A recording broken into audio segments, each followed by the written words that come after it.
Greetings. We are here in the lab. This is Ron Tell That. We're in the lab. We're going to have a guest with joining us, and we are glad to have you all here. A lot has happened. With regards to our state of Georgia, our country. We've seen that Senator Raphael Warnock has won re-election. He'll have a full 6 terms now, and it all came in. Last night, people got out to vote. And so that's not necessarily what we're going to be talking about tonight, but until our guests come on, that's Coach Robert Deloach, then that's what we will be talking about. Oh, Coach Rob Jiggy is here. He is here. So I can't even get into the conversation about Herschel Walker and Raphael Warnock because Coach Rob Jiggy is here. So we got to rewind and go back to what we're going to be talking about tonight. Coach Rob, how you doing, Coach Rob? I'm doing good, bro. Well, Coach Rob, I'm going to share something with you. Okay. Coach Carter tried to kill us this morning. Coach Carter tried to kill us this morning, Coach Rob. He tried to kill us this morning, and I'm putting it out there to everyone. Coach Sam Carter tried to kill us this morning, and so he gave us we had a +1 that we should not have had, but that's what he did. And we know if Coach Rob was there, it would probably been a +5, but you thank God he wasn't there. So we got to take the small blessings from God. We take that in. So our brother, Coach Rob Jiggy, and some of y'all know him, Coach Robert Deloach. And so we are here. Let y'all know this too. I've just come from Savannah State University, and it was the alumni pinning. So I went out there to pin some of my people. Some of my people called me and they said, Baba, they said, Father, I need you to come pin me. And then they were like, Big bro, I need you to come pin me. So I went out there to Savannah State. And we're talking about HBCUs tonight, part of HBCUs, private schools, and also all the other stuff that parents need to be knowing, you all need to be knowing too. So, and we call this show the Deion Factor. That's part of the Deion Factor in private schools. So Coach Rob Deloach, it's a lot of attitudes, and not just an attitude, a lot of opinions and views that are out there about Deion Sanders because he went to Jackson State, was the coach, and alluded to people that it was, and good, Reverend Betty Jones, glad to have you with us as always, and that he went there and said that this was a part of a mission that was sent to him by God. And so now within 3 years, we guess that God has not told him he needed to go to another place right now. So he's going to Colorado. And so I see you shaking your head. So Coach Rob Deloach, what background can you give us about this whole situation? Background can you give us, Coach Rob Deloach? Because I value your thoughts and opinions. Because Coach Rob Deloach, not only is he a parent, not only is he a coach, but he also be having that inside information, that insight that I respect. Go ahead, Coach Rob Deloach. Yeah, can you hear me? Yes, sir. We can hear you. Yeah, it's been a lot of chatter, on the internet. I've had several phone calls with folks around the country, talking about the situation with Deion. People that are very close to him, a lot of people in Tallahassee, who've been around him, kind of knows how he rolls. A lot of people are not surprised. I mean, yeah, they're not surprised that Deion has moved on. A lot of people have opinion that Deion is always going to be about Deion. And Deion is always going to do the best interest for Deion. It's just who he is. My opinion, I shared with you earlier during the week, is that I don't think in our lifetime that we'll have another person that could potentially grow the brand of the HBCUs outside of the SWAC. Meaning that, with Deion's presence, his name, his professionalism, his marketing, that if he decided that, hey, you know what, if it's happening at Jackson State, it's probably happening at other HBCUs around the country when it comes to underfunding athletic programs, financial aid being late, all the stuff that kids complain about, being an athlete, that he could have grown a platform, using his celebrity status, because LeBron James and Chris Paul are big givers of HBCUs. Now you step outside of the realm of coaching, and then you come up with a platform where you can have some type of committee with agreement with all of the presidents of HBCUs around the country, and you use your platform to introduce, new avenues to gain revenues for those universities. Now you're talking about being a celebrity, a Hall of Fame college football player, Hall of Fame professional. Now you become a pioneer. And now those changes that you implement affects the next 30 or 40 generations.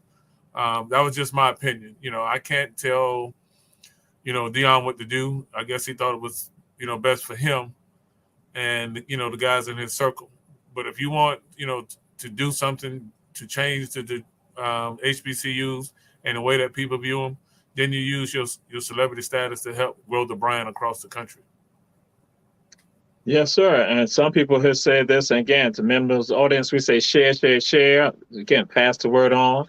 And so, again, they were saying that HBCUs, in fact, helped Deion. Deion is an alumnus of Talladega College, Talladega, that's in Alabama, and that he became a coach at Jackson State. And they said that Deion, with the guards, and again, and this is just what some people have reported and have been saying, that Deion wanted to get into coaching, but he did not want to be an assistant coach. He wanted to have a place where he would be a head coach, and that opportunity was availed to him by Jackson State. So people were saying, like, listen, HBCUs have done work for him that PWIs, and for some of you may not be aware, PWIs, I mean predominantly white institutions that he had been affiliated with, that they would not allow him to do. Because especially you need to have a degree. And so Talladega went forward with regards to getting him in that position to get a degree. And they said, in fact, they worked with him. That's what one of the reports said. And so now with regard to coaching, not wanting to be an assistant coach, but wanting to be a head coach, that the best opportunity was, that what availed itself was at Jackson State. And so do you have any thoughts and ideas with regard, and say even could be your opinion or thoughts of other people who are from HBCUs, because you are connected to it, you're an alum of Savannah State University. So what your thoughts with regard to this? Well, part of it is, you've been around HBCUs, and a lot of times our administrations don't know how to handle the funding that comes in a lot. And, there's reports out now that there were deals made with Deion as far as ticket sales and how he was going to pay his staffing. And a lot of that money did not get distributed, back to him so he could pay his coaches. And it went to a general fund, for scholarships. So, that's just another report. But, my experience of being at HBCUs, everybody's, for some reason, and not all of them, they have issues with handling money outside of, what's allocated for those universities. Okay. And I can attest because I'm an AME, and we saw what happened at, Morris Brown where they lost their accreditation. And the leadership there, it was detrimental to a lot of kids from the AME churches who attended Morris Brown out of the state of Georgia. And it also happened at Edward Waters too. So just a lot of folks, unfortunately, think about themselves and not for the good of the group and these young people. I'm gonna let y'all know. Y'all saw I got frozen. Soon as he said he was AME, see, because I'm not. I am not. Listen here, Monumental, because I just left Dr. Corey Thompson. I just left for Monumental. Me and the YPD gonna be doing some stuff. So listen here, that's Coach Rob Jiggy. Y'all know. Y'all ain't gonna get on. Y'all ain't gonna tell my mama. I'm just saying I've been going on with some stuff right now because we are Monumental. He St. Philip on the Boulevard. That's why he St. Philip on the Boulevard. I'm like, I'm Monumental. I'm monumental. Y'all hide up on the oak trees. We wide open on MLK, baby. we got places to park. Oh, we parking where the Parsons used to be at. Okay, we got a block. I mean, we got a lot. Okay, we got a lot. Oh boy, this one here. But and we got the best cooks. Yeah, I said it. We got the best cooks over on the boulevard. I don't know about that. I have no knowledge of what you speak with regards to that. I have no knowledge. Ask Miss Shirley James. Oh Lord, oh Jesus. Yeah, because I gotta talk to Miss James anyway about a matter. We're gonna be getting in that too, Coach. We're gonna get into that too. Yes. But yeah, yes. we're gonna be getting into that too. That's part of what we're gonna be doing on Run Tell That. Don't forget. Ellis threw out something. He said, "Would you turn down $5 million, Coach? Would you turn down $5 million?" I probably would if I get a chance to make $500 million. Sometimes you got to take a loss to get a win. Because it can never be about me. It's about growing the brand. And that's part of our problem as people. We take the bait. Now, what happened to those kids? Without the kids, $5 million ain't nothing. But I get an opportunity to make 500 impacts on young people's lives, then I'm doing good. You count that. I don't count my value. I count their value.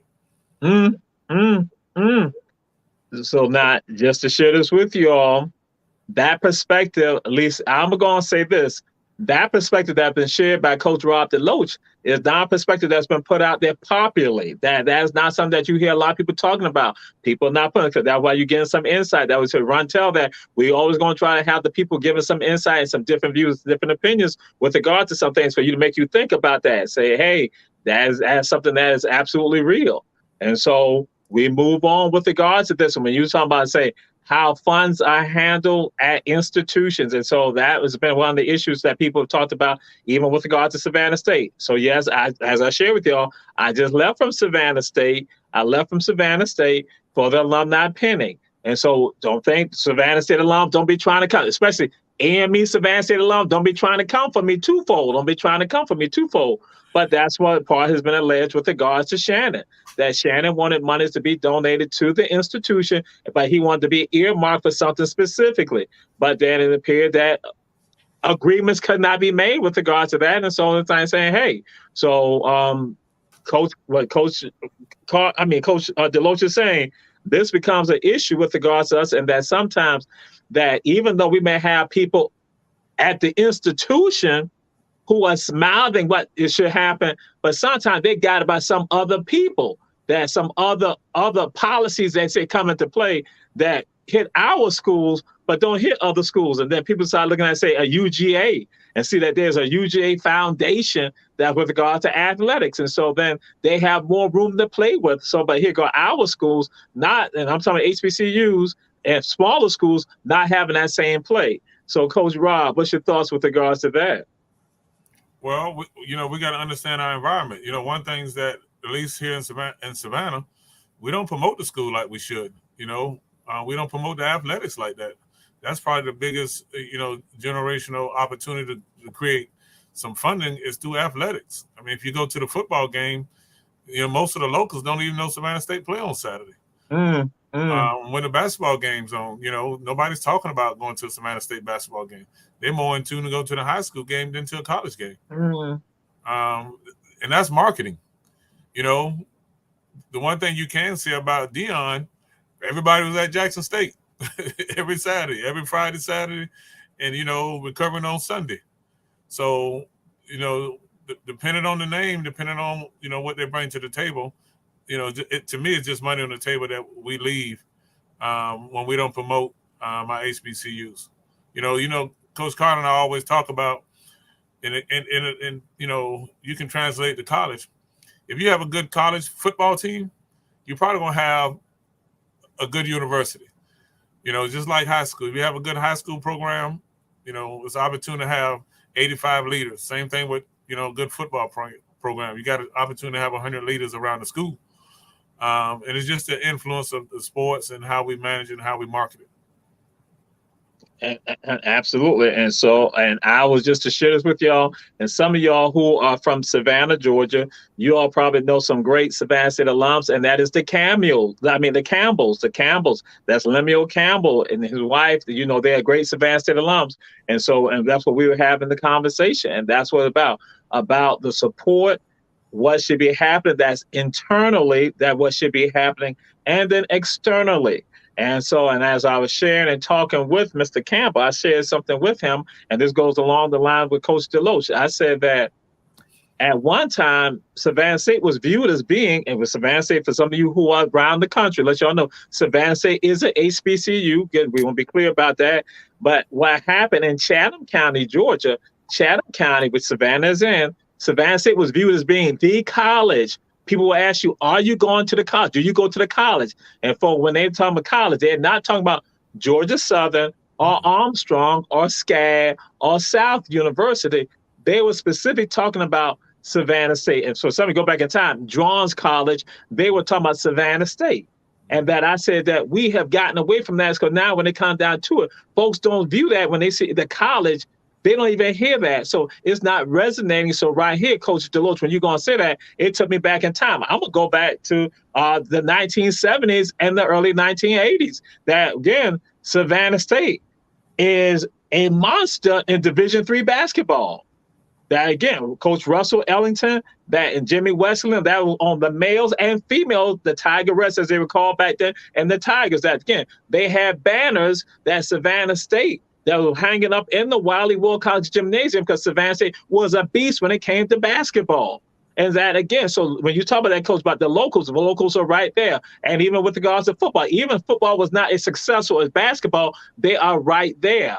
Folks are there. But then we have, again, we disconnect. And as I was telling some people earlier, I said, we don't have any memory anymore. We lose the memory. And so, Coach, I was saying you are right. I'm going to say, throw it out there. You are right on par, right on track with regards to that. And so, Coach, when you travel around the country and you talking about, I'm in Tallahassee quite a bit, but FAMU is just as popular as Florida State, especially when they come to their alumni and, their homecomings. And if you look across the country, it's a lot of folks that represent FAMU in high places. And that's what I'm talking about when you're talking about sacrificing $5 million and you got elected officials around the country. You can't put a dollar on that because they impact so many other lives, and they made the sacrifice. They got opportunity, took advantage of it. They didn't take the money and go private and hide and just say, hey, it's all about me. No. They use their resources, they pool their resources, and they put themselves in a position to be successful. That's all I'm saying. Excellent perspective, Coach Deloach. Excellent perspective. Again, you put it out there, say that power. And I know Dr. Tanya Howard Hall, and she's extremely happy that you're talking about family, talking about the rattlers, strike, strike, strike again. And my daughter Shari, I know they all happy. They hear that FAMU cry. They're gonna say that's right, because they are FAMU. Yeah. And they're proud of it. Yeah. They're proud of it. But when you come, for us who went to Savannah State, nobody's talking about Tiger pride. We talk about other people's pride. We talk about Howard. We talk about Albany State, Fort Valley, FAMU. Now we talking about Jackson State, Southern, Grambling. When you're looking at commercials for HBCU, Savannah State used to be in the mix. Now they got Norfolk State, Hampton. Nobody's talking about SSU anymore because we don't put ourselves out there. We don't have a good product. At one time we had the longest losing streak in the country. I'm just throwing it out there, Doc.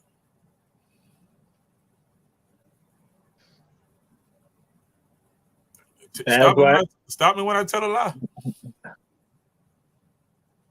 Those of you who don't know this, Coach Rob Deloach, again, he has the ears and connect with coaches and athletic departments around the entire country, and he's right here in Savannah, Georgia. He has the ears and the connect. Got him on speed dial, got him on Twitter, all that right there.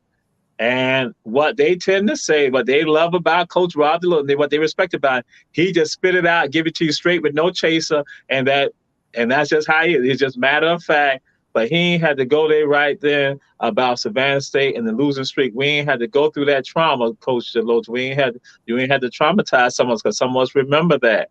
And we think about that occasionally, so we ain't got to bring that up on us like that. And that's why. So when he's talking, he's not just talking to somebody who is just right and something who's just local. This is somebody that he's nationally known by folks. The coaches respect him from the Northeast to the Midwest to the South to the West Coast. So they respect him, and so but he ain't had to bring that up. And so and again, it goes right back to conversation I'm having with folks about with regards to us and what we need to be doing, and again because we have other people who are now who don't have the same connection, have the same time. And that was one of the criticisms that thrown out when some folks when they said that Deion was not swag. He was not swag. And so again, your perspective has been insightful with regard to saying he was not swag. And somebody say that to be swag, you have bought into it. You are dedicated to it. You are tied into it. So what's your thoughts and your views with regard to that? When him people saying Deion is not swag. Well, Deion is not swag. Deion coached in the swag. But when you talk about a guy that was an All-American, that coach in the SWAC, who was an academic All-American, who's actually still came back in his university. I mean, it's ingrained in him. And, it's a different perspective when you know and you've been a part of the good times and the bad times. And then you have someone to just passing by, and then they want to claim because they got a couple of victories. Now, what's going to happen? The table going to turn. Deion swag is not there no more. So those same teams that saying that we ain't swag, they're going to show them. Jackson State will be back to mediocrity probably in the next couple of years. I mean, most of the kids that were there are in the transfer portal. And some of them just their second time, meaning that their next move, they're going to have to sit out at a college, for a year. And how that impacts them, the transfer portal as of this afternoon was over 1,000 kids in there. And 41% of those kids will never come out of the portal. So when you're talking about coming to my grandmother's house or my mother's house, going to HBCU in Mississippi, I'm believing the dream that you're telling me. Because that's what it is. I get opportunity not only go to HBCU, but I get to get coached by Coach Deion Primetime Sanders. Because that's what mama believes. And then you get your baby there in Backwoods, Mississippi, and then you say, you know what? I'm out. Now, mama feeling a certain type of way, and grandmama too, because you sat on the couch. Now, they expect that from, these other coaches around the country. They really do.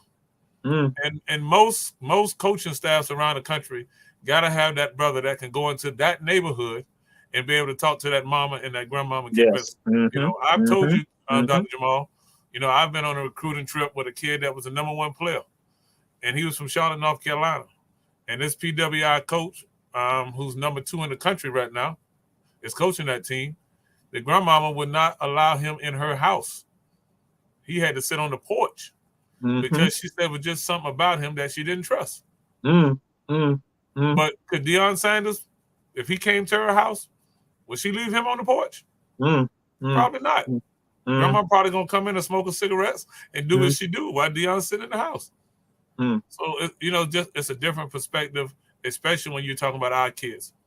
And Coach Deloach, some people are saying that we are hating on Deion. That's what happened. And so let y'all know on another platform, another show we do that we talk about Deion constantly. We talk about Deion's impact. So again, this is not that we are not about the bashing of Deion, because we've held Deion up. We've talked about Deion. So this is one where I'm saying we're having a sobering conversation about a philosophy and a mentality. That's what we're talking about, and that this is real. So, Coach, that people are saying that we are hating that. Again, they say, well, other people that you have a job, and what then happens is that you then find another job that pays you a little bit more, you go to it. And so why are we hating right now that he found another job that pays $5 million? Well, part of it is when you say that you're here because God sent you. Yeah, and that may be true, but the thing is that everybody has a contract. And if Deion had a contract, it's easier to come out and say, you know what, I want to get back in coaching. Jackson State is going to allow me to be here. Hey, I'm only going to be here for 3 or 4 years, and then I'm out. I'm looking for other opportunities. Then people more attuned to say, you know what? He told us up front he was going to be here 3 or 4 years, and then, he's out. Because most people don't know that most coaches only get a 5-year contract, and after the 3rd year, everything is an option. Assistant coaches only get 2 years. So when you don't know the game or what's going on behind the scenes, then, you quick to jump on the bandwagon and saying, no, people hating on Deion. Deion has been around the game. He's not new to it. He knows how contracts work. Everything, if you're winning, it's like a player option. It's year to year. And then you get an opportunity to negotiate in that 3rd year so you can get more money, and they rip that contract up, and then you get your $20 million, and then coaches are set for life. And they sit there for 10 years at $100 million like some of these PWI schools. Okay. And we say to all y'all, share this information, share, run, tell that. I got Coach Rob Deloach with us. And so, Coach, we're going to come to this part, and then we'll move on with regards to some people have some issues with regards to when Deion now has the conversation with some of the players there in Colorado about they need to go ahead and jump into the transfer portal because he's bringing his people. There are going to be people coming. So some people thought that was a bit, I'm going to say, a bit harsh. What's your perspective on that? That's my point when I said when you sit down and you talk to mama, you got to be upfront with them. Now, if Deion was bold enough to tell these kids, and he was on camera that some of them need to jump in the portal, then Deion got to tell mama, hey, I'm only going to be here a couple of years. I'm going to try to do the best for your son in the time that I'm here. Now, you got opportunity. He can come, but there's no guarantees I'm going to be here. Just like he's telling those kids who've been at Colorado for 2 or 3 years, and they've only won one. They were 1-10 or 1-9 or wherever they were, 1-11, that, hey, some of y'all got to go. And it's the same thing that happened at Jackson State. What happened to those kids that were there prior to Deion that he told the same thing to? Now, we're talking about institutions of higher learning. People don't know, yes, if you lose your scholarship, most schools honor your opportunity to graduate from college. That's a part of it. But I can't say all HBCUs have that funding, money aside that they can afford for Rob Deloach to be off the football team or basketball on a scholarship and still have money allocated for me to graduate college. Some of them do, some of them don't. So it's the reality of college sports, not only in football, but Deion basically told them up front that, some of y'all are not welcome back. And the flip side of that, well, I won't say flip side.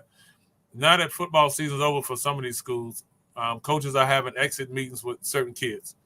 And they'll basically tell them, hey, it's best that you move on and try to find you someplace else to play because, we're bringing other kids in that we think can help us elevate to the next level. And normally they try to help them find a place because it's all about relationships with all these coaches. They all know each other, and it may not be at, Colorado.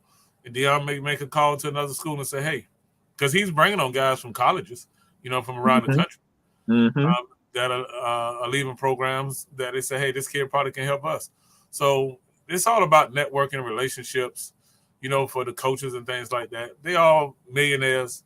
But, I'm always going on side for the kids because what happens to those kids that you sold a dream to, that you told them that, hey, I want you to be here and be a part of the growth of this program? Because without those kids, Deion is not elevated to have an opportunity at Colorado. He don't win by himself because he don't play the game anymore. So at least, I think, with him being there 3 years, at least stay through and get your first graduating class. And then you move on. Because the money going to be there. Honestly, Dr. Jamal, Louisville wanted to hire him. Louisville Cardinals. But there's a conspiracy out here is that some of the PWI, including the leadership, say, hey, let him pass. Let him take a job someplace else because we don't want him in ACC because wherever he lands in ACC, he would dominate just by his name recognition alone. So it ain't as now. At some point, he may circle back around for another job in 3 more years.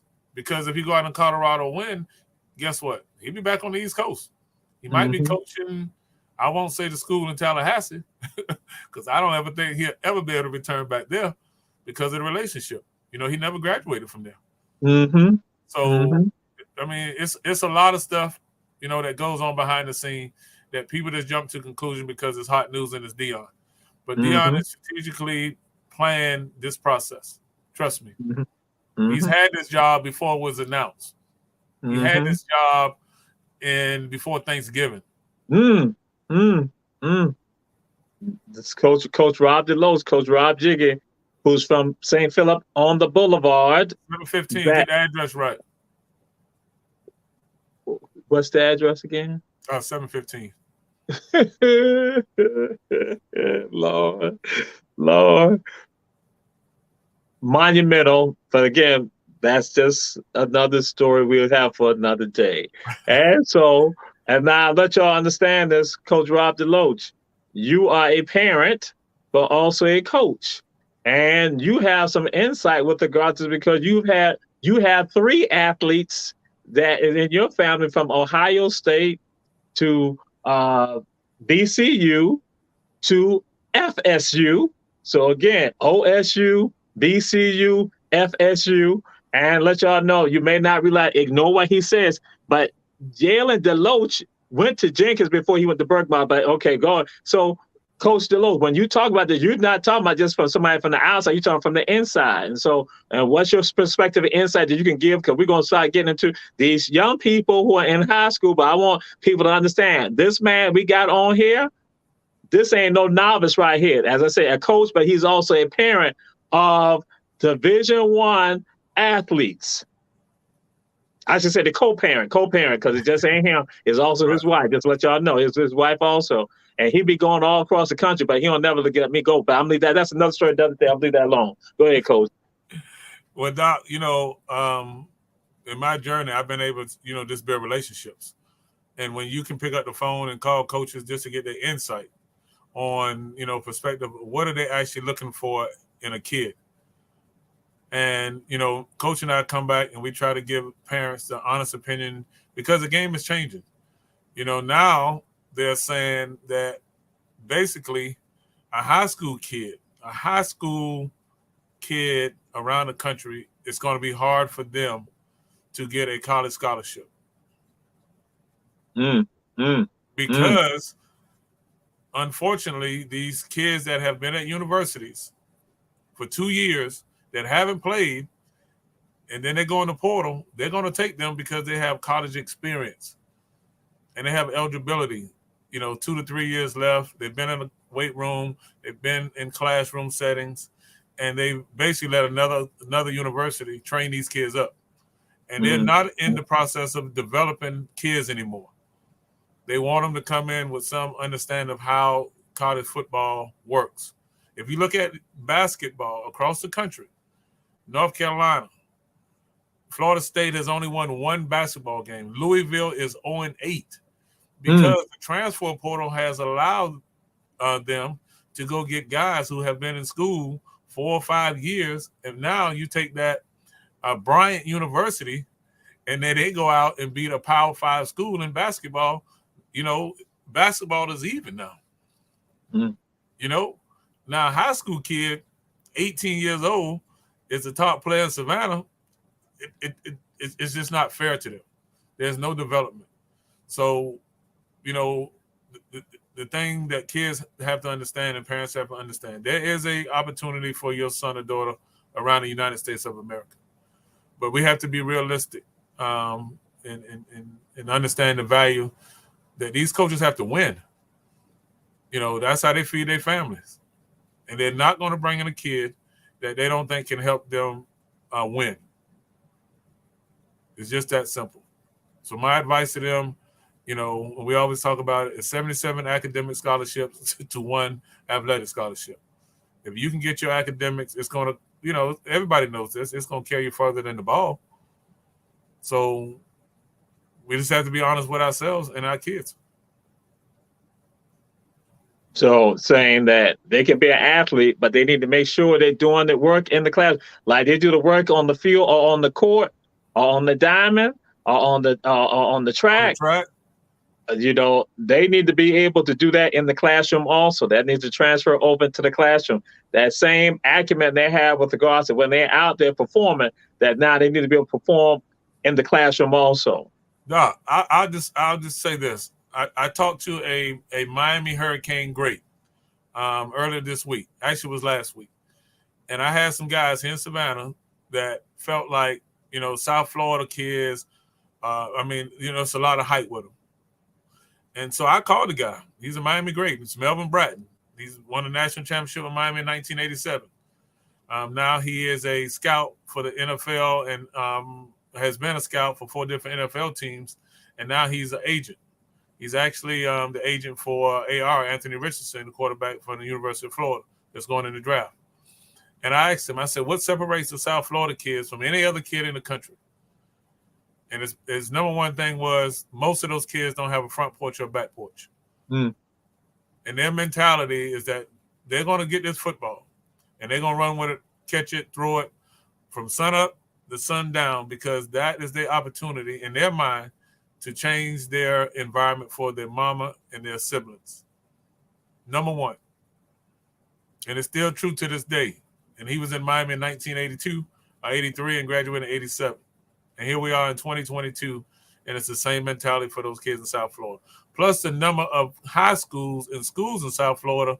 I mean, damn, South Florida is probably as large as most of Georgia. When you're talking about people that play sports or high schools down in that area. Mm-hmm. So for our 1 or 2 that get out, it's probably 50 that get out just in South Florida. We're not talking about Fort Lauderdale or West Palm Beach. We're just talking about Miami. Mm-hmm. Mm-hmm. So we got to understand, where we are in this game, especially in Savannah. Okay. And I'm glad you said that, Savannah, because we're going to segue to this part of the program of our show. Again, we said all y'all share. We think this is important. And again, we're saying Savannah, but guess what? This is pertinent around the entire country, just throughout the entire state of Georgia. And now it comes down to, as I say, mamas and daddies, don't let your babies just go to private schools. Mamas and daddies, just don't let your babies go to private school, because you think that's the best opportunity for them to get exposure, for them to go and be able to get a college, a scholarship offer. So essentially what Coach Deloach will tell you, you might get a college scholar offer, but it might not be from a D1, it might be a D2 or something like that, a D3. They might, D2, or NAIA, it might be some of them right now because of the transfer portal stuff. So again, you want to get your child out there. So mamas and daddies, don't let your babies go to private schools. So Coach Deloach, what's your thoughts with regards to that? Oh man, this could be a show within itself. Yeah, we might have a part 2 on this. I'm just saying, ain't no problem with me. We have part 2 because this is something that's glaring. I'm a proud graduate at AE Beach High School, class of 86. And a lot of my friends went to public schools, and they've done very well for themselves. But at the same time, for some reason, our parents and our community believes that the private schools are the best way for their children that play sports to get a college scholarship. And that's so untrue, because most of the kids that are signing, to play college sports, play public school ball, and it's free. So when you're thinking about the economic impact that these parents make, the sacrifice that they make to pay to go to school, right, in a private school, some of them pay $14,000, $15,000, $20,000, depending on what school you attend. You're already paying for 4 years of college somewhere over a 4-year period. And that's what all tuition paid. That's a car, that's food, clothing in 4 years. But the sad part of it, Dr. Jamal, they invest all this money in the private school, and a kid gets a scholarship to Savannah State or Georgia Southern. And there's no knock on the university, but you spent $80,000 in private school, and your son get a scholarship or daughter get a scholarship to Georgia Southern. Savannah State. I mean, come on. About Valdosta State. Valdosta State. And they paid to go to school. I mean, what are we doing? And some of them don't get opportunity to even get an offer. They win state championship, but state championships don't. I mean, that's all it is. That's for the school. And I tell people all the time, for most of these private schools, when they win, their biggest gift is when they have their 10-year, 20-year class reunion, they want to be able to walk around the stadium and say, oh, this class won a state championship in 1950 and tailgate. That's all they care about. You know, if one kid make it, oh, they'll ride them. But most of the time, it don't look like them. Okay. And that's the problem. Okay. You know, it's fine until the rabbit get the gun. And then when we start excelling, and then we get in the, you know, the Power 5 offers, and then you look over there, and little Andy is wondering why. You know, he's not going to University of Georgia because guess what, little Andy, you can't play. And that's the sad reality of it is because a lot of times you'll find out that once these kids' high school career is over, at most of the private schools, they never play sports again. And they end up where their parents can afford for them to go to University of Georgia or Georgia Tech.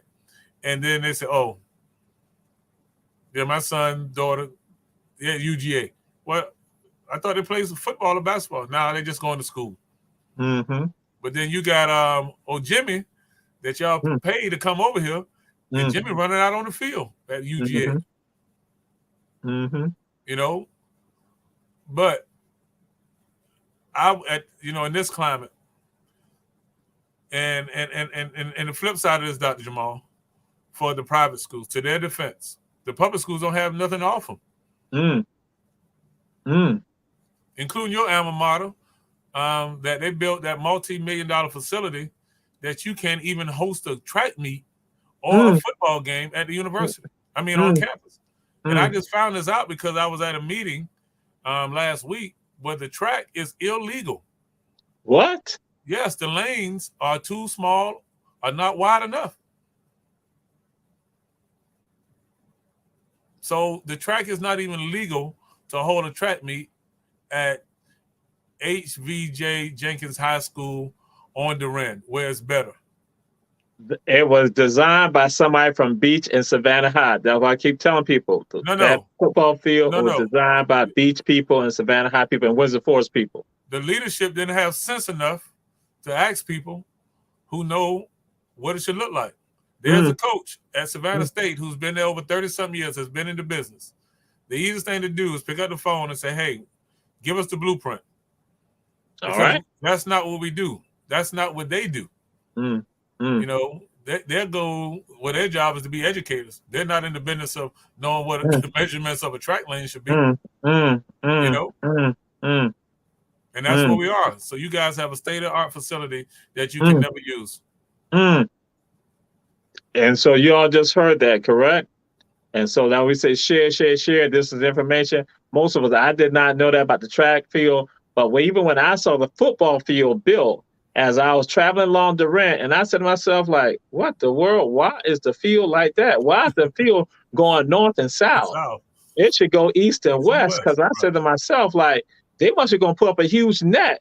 Because I say if they do a field goal, just a field goal, a point after attempt, if they do that, that ball, depending on that kicker, from somebody coming from around the country, let's say they're coming from Carrollton or something like that, or from Valdosta, from Warner Robins, or Southwest DeKalb, or Cedar Grove, that ball will probably go into the street and hit somebody's car driving on Durant. And I'm like, that's a danger. That's why I said, and I just said to myself as I'm driving on and I saw the field, and I'm like, wait a minute.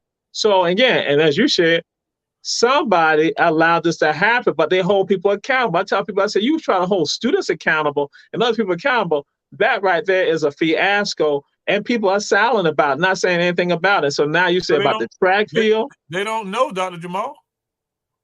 They're not being transparent.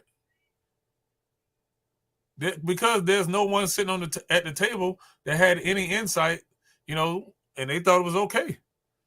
You know, even Memorial Stadium, is no way that you can build a brand new stadium in 2021 or whenever it was built and not have a track inside of the facility. You know, you only get to do this one time. How many times are they going to build a new high school or a new stadium?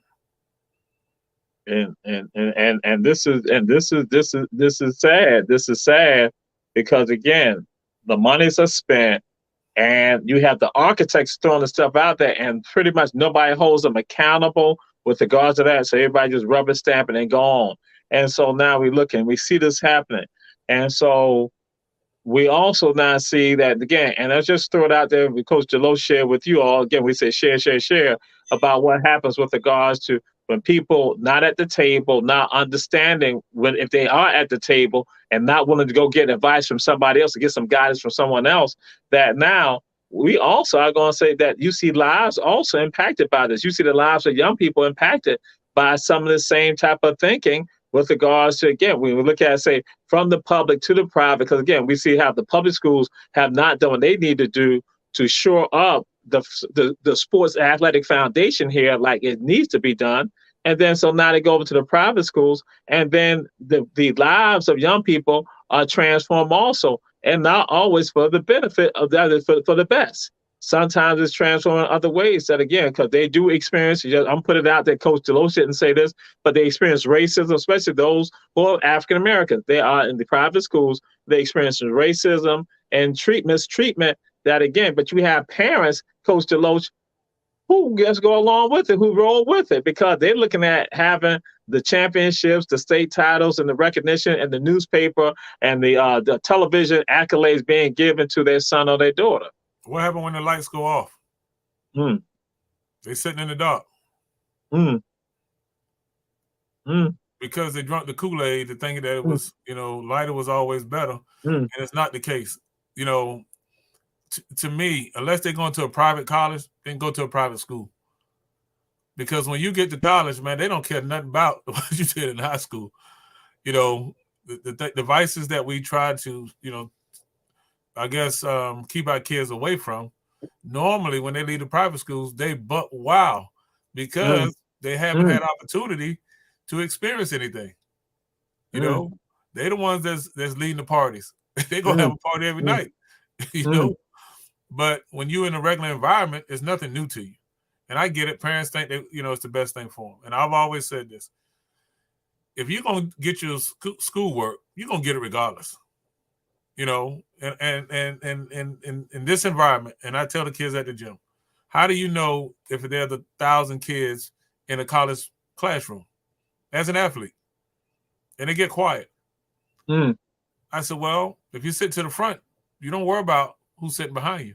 But what happens is, as an athlete, when you come late and you see 999 kids sitting in that auditorium and your seat is up front, the likelihood of you walking down that aisle to get to your seat is probably not going to happen. You're probably going to skip class that day. So for athletes, we don't worry what, or most of the kids, you shouldn't worry what, who's sitting behind you. Get up front and be a leader, especially for the athletes. They have to build that relationship with their professors. Yes. And Reverend Betty Jones said that it was not a Beach alum who designed it. That was Jenkins High School designed it, or maybe she was talking about Johnson High School who designed it. So it wasn't a Beach, but we understand. She know greatness. Yeah, we know that people from Beach are prejudicial. We know that. We understand that. We see that all the time with them. And so, Coach, what must the parents do with regards to these elements from the high school component to that, even with regards to the college component? What should they be doing with regards when these people are not talking to them? Because I guess I'm gonna throw it out there, because they do recruiting also for them on a high school level to come to their schools also. So what should these parents be doing? Just use common sense. It's not that hard. If you go to an open house and they got a bar and they're serving drinks inside of the school, that tell you all you need to know. Come on, man. If you go to a school and they got an open bar and they're expecting these kids to act accordingly. That's all you need to know, because some stuff is condoned at some of these schools openly. I'm about to say, Coach Deloach, I can't imagine something like that. Not at a high school that A they're private doing school? something like, huh? Oh yes, go to open house, and they'll Okay. have a bar, and they'll have all kind of fundraisers. Just mingle. But they Mm-hmm. expect the kids, to act accordingly. Well, Mm, we drank in the school mm, at open mm, house. mm, mm, mm, mm, But some of us, we so caught up, we missed that. mm, We mm, didn't see that. mm, mm. They ate, So, they ate the cookies. mm, mm, mm. And just to let you all know this, that even let's say if Governor Kemp comes to Savannah and he Mm-hmm. goes to Savannah State and they want to have, say, a time of refreshment or some, as they say, brotherly and sisterly, engagement, that Governor Kemp cannot drink any alcohol on Savannah State's campus. Governor Kemp would have to go off the campus on a property that is not owned by the state of Georgia to not drink the alcohol. So that's why I'm listening to you, Coach Deloach. So you're trying to tell me that even for state, again, public property, state property, I should say, like the publicly owned property, that they can't drink alcohol on a facility like that, even if it's the governor of Georgia.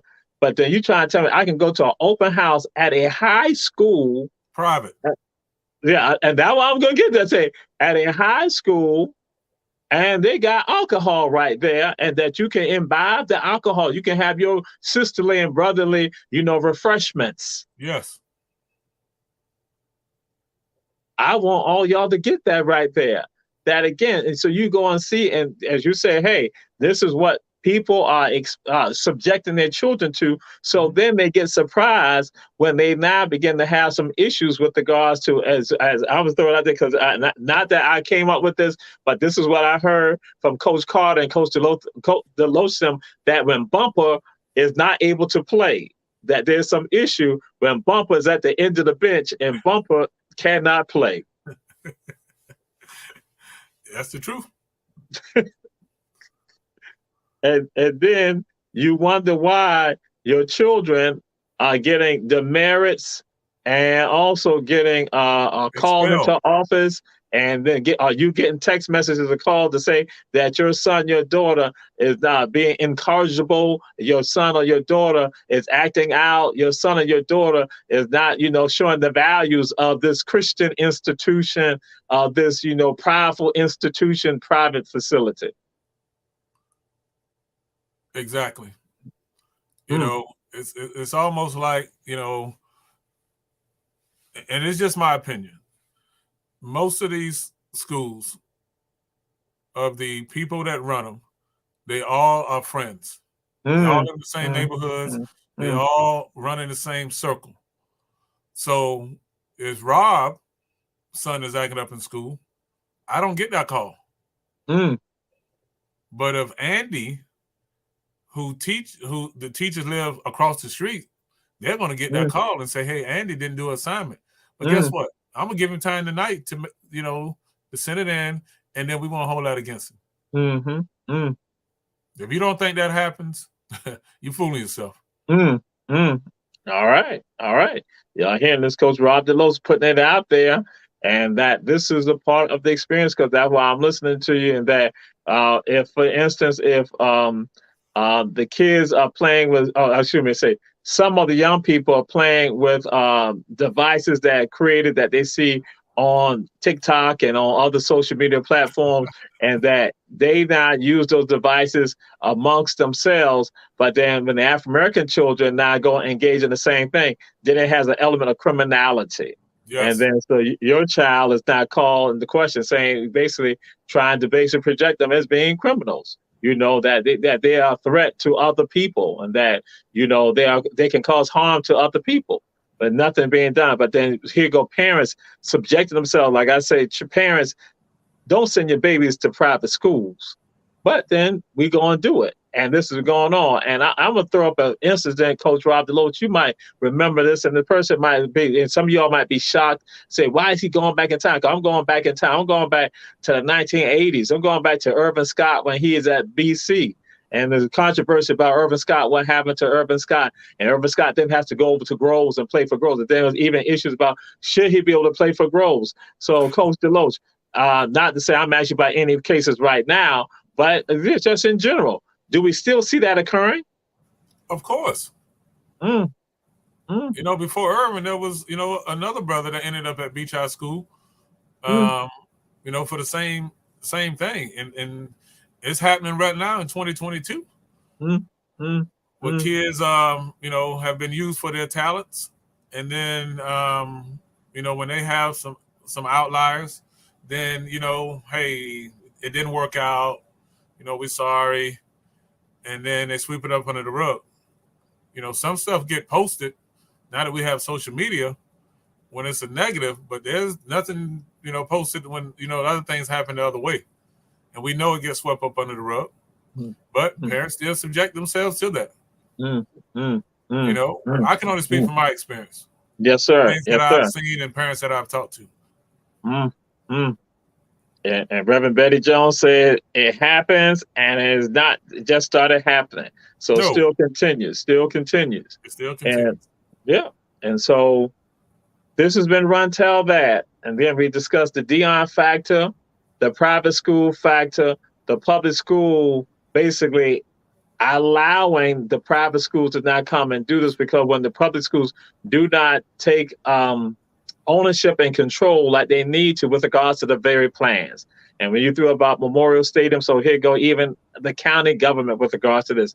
And so Coach Rob Deloach, we're going to be winding it up. Any last words that you want to share with any of our audience that they need to have that's valuable for them? Make sure you check on your young people's mental health. You make sure that you tell your children that you love them. And then, we as parents, we try to do the best we can with what we have. But don't sell your child to the system. The last thing I'll say before I go is that if you look around, they're not building facilities for our young people. They're building facilities to house them and for them to work in, but definitely not building an opportunity for them to get away. Because once they get away, they won't come back. So keep your ears and eyes open. Be a voice in the community. Hold people accountable. And, stand up in the paint. All right. And that's Coach Rob Deloach and Miss Shirley James, who attends St. Philip on the Boulevard. She has said to me back in October, that what needs to happen, that the Divine Nine organizations need to be involved in doing after-school programs. And because Coach Rob Deloach is the one who's aware of that recreational facilities not available to our children. So I'm going to throw it out there, Coach Rob Deloach, Coach Miss Shirley James, and myself, I'm going to at least put it on out there, say we're going to talk to her, and so that way we can move forward, because that way we can change the direction of where we're going in this community, and we need to say other people need to be doing the same thing. But again, Coach Rob Deloach, glad to have you. The slander regarding HBJ is not appreciated, but again, that's his opinion, not the opinion of Run Tell That. Again, Coach Rob Deloach, we appreciate you. All right, Doc, man. Be safe. All right. We'll see y'all. All right. See y'all next week. Run Tell That. Peace and blessings.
like that.